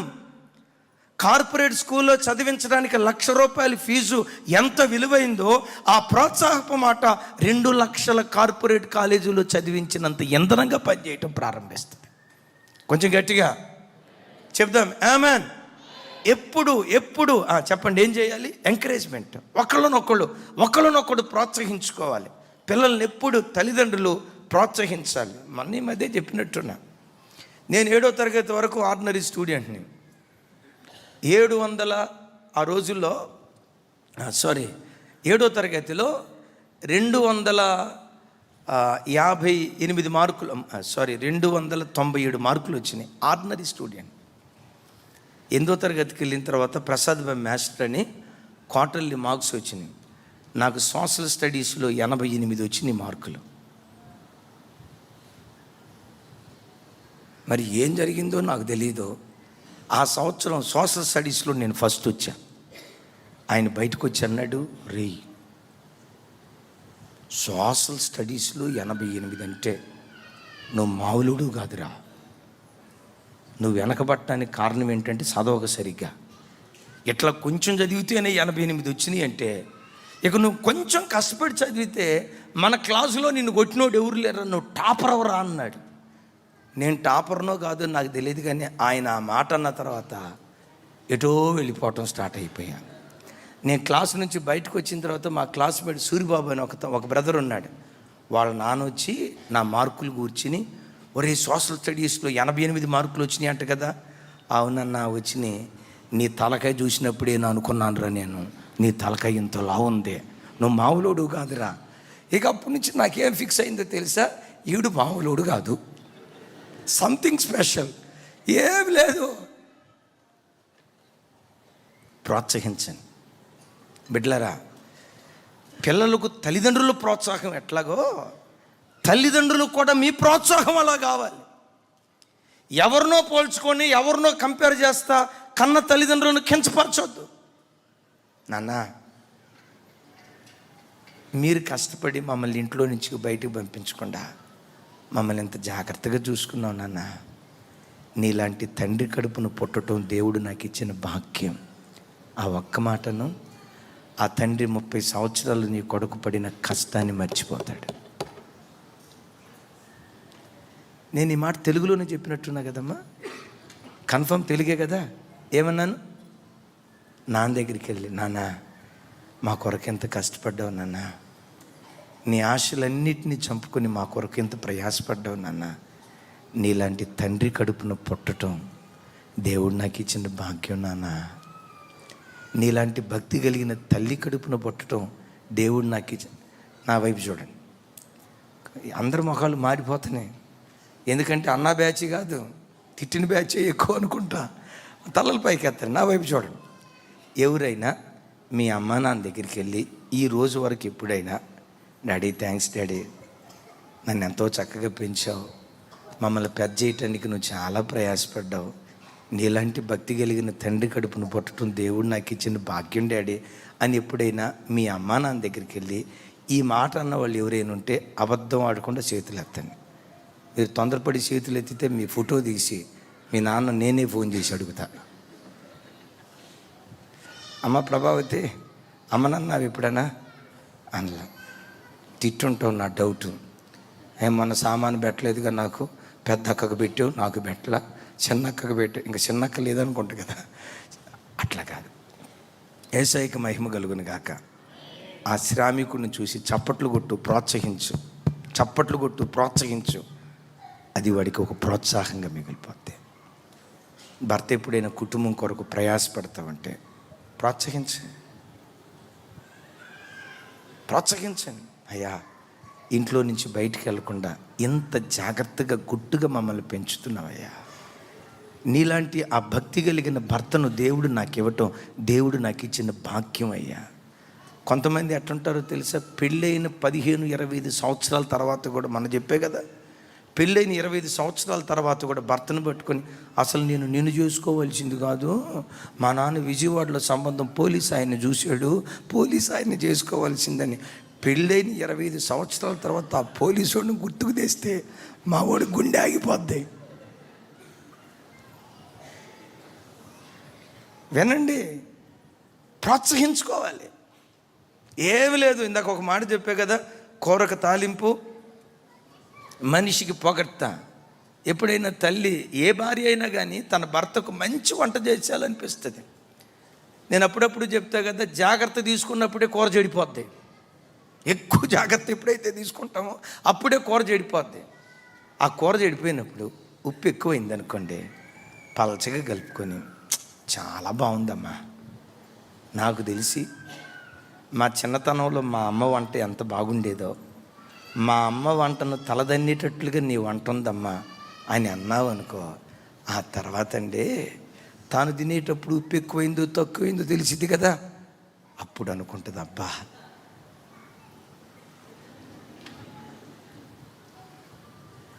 మన ఆ బ్యాచ్ కాదుగా. అనలారా వినండి, మన బ్యాచ్ ఏంటో తెలుసా, ఏమో ఆ రోజు కూర చెడగొట్టిందంటే అప్పుడు అంటావు మా అమ్మ కూర ఎట్టా చేసేది తెలుసా, వంట అంటే ఇంకొదిలిపెట్టడు, అంతటితో ఆపితే పర్వాలా. ఆ తర్వాత ఎక్కడ అసలు మా చెల్లి కూడా ఎట్టా చేసేదో తెలుసా, మా అక్క చేసే మొత్తానికి ఈడు మనోడు వాళ్ళ ఫ్యామిలీని గ్యాస్ కొడతా ఉంటాడు. ఏమనుకుంటుంది, మరి నీలాంటి వాడికి పెళ్ళి ఎందుకురా.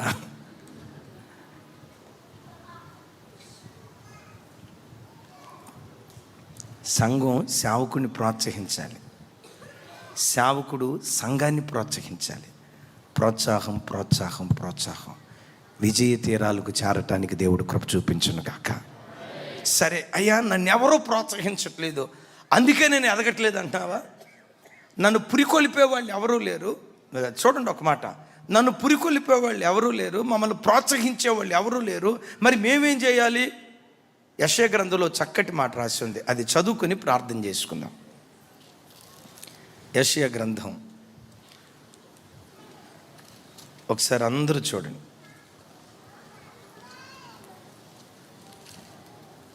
యెషయా గ్రంథం చూడండి,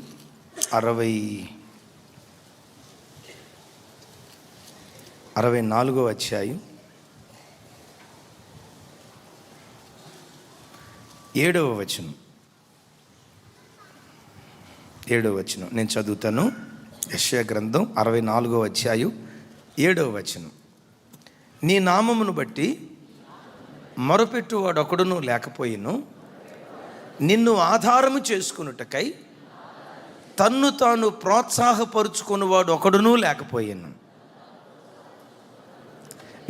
నా వైపు చూడండి, నిన్ను ఆధారము చేసుకున్నటకై తన్ను తాను ప్రోత్సహించుకునేవాడు ఒకడునూ లేకపోయినా. అంటే నా వైపు చూడండి, నిన్ను ప్రోత్సహించే వాళ్ళు ఎవరూ లేకపోయినా సెల్ఫ్ ఇన్స్పిరేషన్, నిన్ను నీవే ప్రోత్సహించుకోవాలి. ఎవరి మీద ఆధారపడేటట్లుగా? దేవుని మీద ఆధారపడేటట్లుగా. నిన్ను పురికొల్పేవాడు, ప్రోత్సహించేవాడు, వెనుతట్టేవాడు, ధైర్యపరిచేవాడు ప్రపంచంలో నరమాత్రుడు లేకపోయినా నిన్ను బలపరచడానికి నీ దేవుడు నీ ప్రక్కనే నిలవబడి ఉన్నాడు. ఆయన మీద ఆధారపడు, ఆయనను ఆధారం చేసుకుని బ్రతుకు. ఆయన మీద నువ్వు ఆధార నిలిచిన వాడు బలవంతుడు గనుక, ఆయన నన్ను బలపరిచేవాడు గనుక ఈ బలహీనుడే ఈ ఉన్నతమైన భక్తి జీవితం చేయగలుగుతాడని ప్రభువును బట్టి నిన్ను నువ్వు బలపరుచుకుంటూ ఉంటే విజయ తీరాలకు వెళ్ళటానికి దేవుడు కృప చూపించును గాక. చెప్దాం ఆమేన్. ఎప్పుడు నిన్ను నువ్వు ప్రోత్సహించుకో. ఎవరో వచ్చి నన్ను పురికొల్పేదేంటి? ఎవరో వచ్చి నాకు చేయి చాపి పైకి లేపేదేంటి? ఎవరో నన్ను బలపరిచేది? అయినా జీవితాంతం ఎవరో నిన్ను బలపరచడం ఏంటి? జీవితాంతం ఎవరో నిన్ను బలపరచడం కాదు, నీవే అనేకులను బలపరిచేదానిగా మారాలి. నిన్నెవరో ప్రోత్సహించడం కాదు, నీవే అనేకులను ప్రోత్సహించేవాడిగా మారాలి. యేసయ్యకి మహిమ కలుగును గాక. ఈ ఉపవాస ప్రార్థనలో ఒక వ్యక్తిని గురించి మనం వింటూ వచ్చాం. ఎవరైనా ఎనోష్. ఎనోషుకు పూర్వం భక్తి కలిగిన వాళ్ళు ఎవరు? కయ్యూను నుండి లెమెకు వరకు అంత భక్తిహీనపు తరం. ఇంకా చెప్పాలంటే ఆ తరమంతా సాతాను వైపు వెళ్తా ఉంటే ఆ భక్తిహీనపు తరానికి ఎదురు నిలవబడి ఎదురుకుంటూ వచ్చాడు. ఎవరయ్యా నీ ఇన్స్పిరేషన్? నాకెవరూ లేరయ్యా ఇన్స్పిరేషన్. నేనే రాగల తరానికి ఒక ఇన్స్పిరేషన్గా మారిపోయాను. మరలా అడుగుతాను ఎనోష్ని, ఎనోష్ ఏ పాస్టర్ గారు నీకు ఇన్స్పిరేషన్? మాకు పాస్టర్ గారు ఎక్కడయ్యా? ఏ టీవీ స్పీకర్ నీకు ఇన్స్పిరేషన్? మా కాలంలో ఇంటర్నెట్ ఎక్కడదయ్యా? ఏ సంఘం నీకు ఇన్స్పిరేషన్? మా కాలంలో సంఘం ఎక్కడదయ్యా? నీ జీవితంలో ఏ విశ్వాసి నీకు ఇన్స్పిరేషన్? అయ్యో నా కాలంలో ప్రజలంతా భక్తిహీనత వైపు వెళ్తున్నారయ్యా. మరి ఎవరు నీకు ఇన్స్పిరేషన్? ప్రభువును బట్టి నన్ను నేనే ప్రోత్సాహపరుచుకున్నాను. రాబోయే తరాలకు నేను ఒక మాదిరిగా నిలవబడ్డాను. బిడ్డలారా, నా వైపు చూడండి ఒక్క క్షణం. నిన్ను ప్రోత్సహించేవాడు ఎవ్వడూ లేకపోయినా ఆ ప్రోత్సాహం నీ గుండెల్లో నుంచి పుట్టాలి. నువ్వు పురికొల్పుకో. ఎంతమంది భక్తిగా బ్రతుకుతున్నప్పుడు నేనెందుకు భక్తిగా బ్రతకలేకపోతున్నాను? ఇంతమంది ప్రార్థనా పరులుగా జీవిస్తున్నప్పుడు నేనెందుకు జీవించలేకపోతున్నాను? ఇంతమంది నీతిగా బ్రతుకుతున్నప్పుడు నేనెందుకు నీతిగా బ్రతకలేకపోతున్నాను? ఎస్, నేను బ్రతకాలి అని నేను ప్రోత్సాహపరుచుకుంటే నీకు మాదిరి ఎవ్వరూ లేని కాలంలో నీవు నిలవబడితే రాబోయే తరాలు నేను మాదిరిగా చూసుకొని సాగిపోయేటట్లుగా దేవుడు కృప చూపిస్తాడు. విజయ సూత్రాలు 5. నంబర్ 1 ఏముండాలి మనకి? చెప్పాలి. మొట్టమొదటి ఏముండాలి? ఐక్యత ఉండాలి. ఐక్యత ఉండాలంటే ఏముండాలో చెప్పాను. మొట్టమొదటి ఐక్యత ఉండాలి. రెండవ తమ్ముడు ప్లానింగ్. ఏముండాలి? మూడవది ఏముండాలి? వెంబడించాలి. ఎవరిని వెంబడించాలి? ఎప్పుడు యేసయ్యని నాయకులను మనం వెంబడించాలి. 4వది సవాళ్ళు స్వీకరించాలి. ఎప్పుడు సవాళ్ళు స్వీకరించాలి. కంఫర్ట్ జోన్లో ఎప్పుడు నువ్వు ఎదగలేవు. సుఖ సౌఖ్యాల్లో పుట్టినవాడు ఎప్పుడు ఎదగలేడు. పోరాట భూమిలో బ్రతకటం నేర్చుకున్నవాడే ఒక శక్తిలాగా మారిపోతాడు. ఆఖరి మాట విన్నాం కదా, ఇప్పుడు మనం విన్నాం కదా. ఆఖరి మాట సెల్ఫ్ ఇన్స్పిరేషన్. నువ్వు ప్రోత్సహించుకో. రాబోయే తరాలకు నీవు ఒక ప్రోత్సాహంగా ఉండి విజయ తీరాలకు చేరుదువుగాక. ఇంతవరకు ఓపికతో విన్నందుకు మీకు అందరికీ కృతజ్ఞతలండి. ఇంతవరకు నా ఛానల్ సబ్స్క్రైబ్ చేసుకోకపోతే దయచేసి సబ్స్క్రైబ్ చేసుకోండి, లైక్ చేయండి, షేర్ చేయండి. ఇంకా లేటెస్ట్ వీడియోల కోసం బెల్ ఐకాన్ మీద క్లిక్ చేయండి.